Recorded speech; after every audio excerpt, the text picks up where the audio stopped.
Have you ever seen the movie Eurotrip, where a group of Americans takes a trip to different European countries and encounters big ordeals? Have you ever thought about taking a trip like that? Well, me and my husband took a trip like that when we traveled from our home in Kaiserslautern, Germany, to my parents' house in Biala Slatina, Bulgaria, for our wedding. It's a stretch of 1,600 miles in 5 countries. We set off early one day in the morning, and we traveled through almost all of Germany, and Austria, and Croatia, and Slovenia. It was picturesque, beautiful country. Beautiful cows, beautiful houses. It was magnificent. We were happy, and by the nightfall, we managed to travel to all 4 countries. We were very pleased with our pace, and we decided to stop for the night, take some rest, and continue in the morning to Serbia and Bulgaria.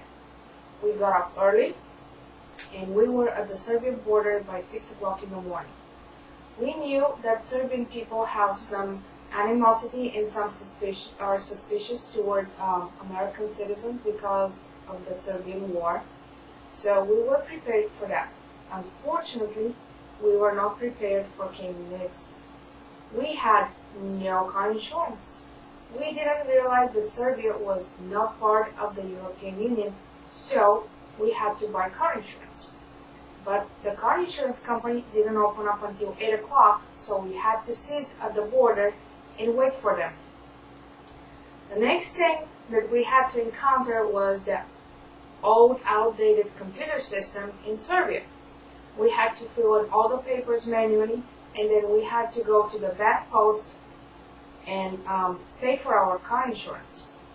They didn't have a card automat, so we sat there while the bank person called the main bank in Belgrade, Serbia, and gave them our card information, and they made a transaction from the main bank. It was 6 hours later, almost lunchtime, by the time we finally had car insurance and we set off for the road. The next thing we encountered was the speed limit. We didn't know that the speed limit in Serbia on the highway was 45 miles an hour, and we had 450 miles of road stretch to travel to that country.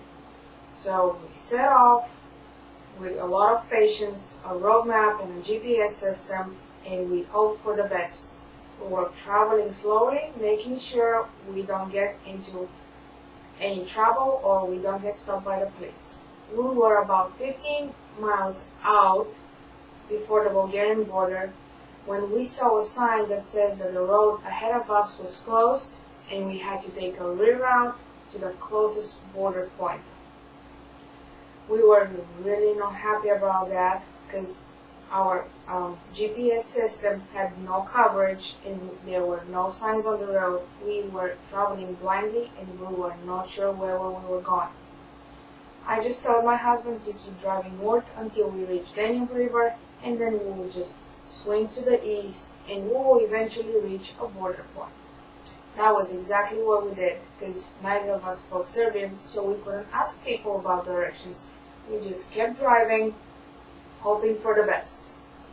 Almost at midnight, we were really happy to see a sign saying that the border crossing was only half a mile ahead of us.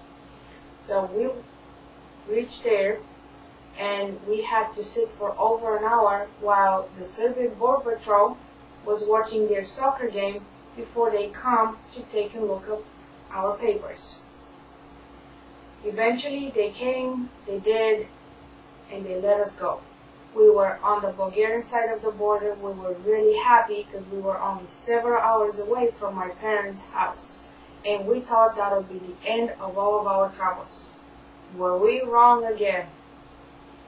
Our car insurance apparently had expired the previous day, and we haven't noticed, even after all the car insurance ordeal we had.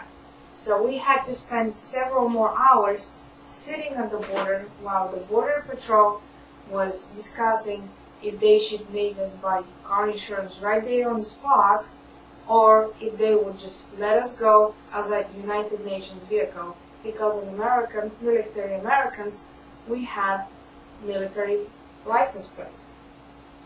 It took another several hours of deliberation before they decided that we were nice people and they would just let us go with a warning that if anybody stops us, we should just flash our American IDs at them and they would let us go. I thought that the roads in Bulgaria would be better than those in Serbia. We were wrong again. They were just as bad. In that part of Bulgaria, there were no signs, big potholes, and lots of litter. Happily for us, I speak Bulgarian, so we could ask people for directions, and we quickly managed to get out of there on some good roads, and a couple of hours later, on the morning of our third day of travel, we managed to get to Biała Slatina and to my parents' house and happily reunite with my family. So next time you decide to go on a road trip on an unknown country, think about it again, because traveling to Eastern Europe can prove really beautiful and laid back. But once you reach Eastern Europe, that's where your problems can start. Trusting only on a road map and a GPS system is definitely not a good idea. So get prepared for the next time you travel to Europe.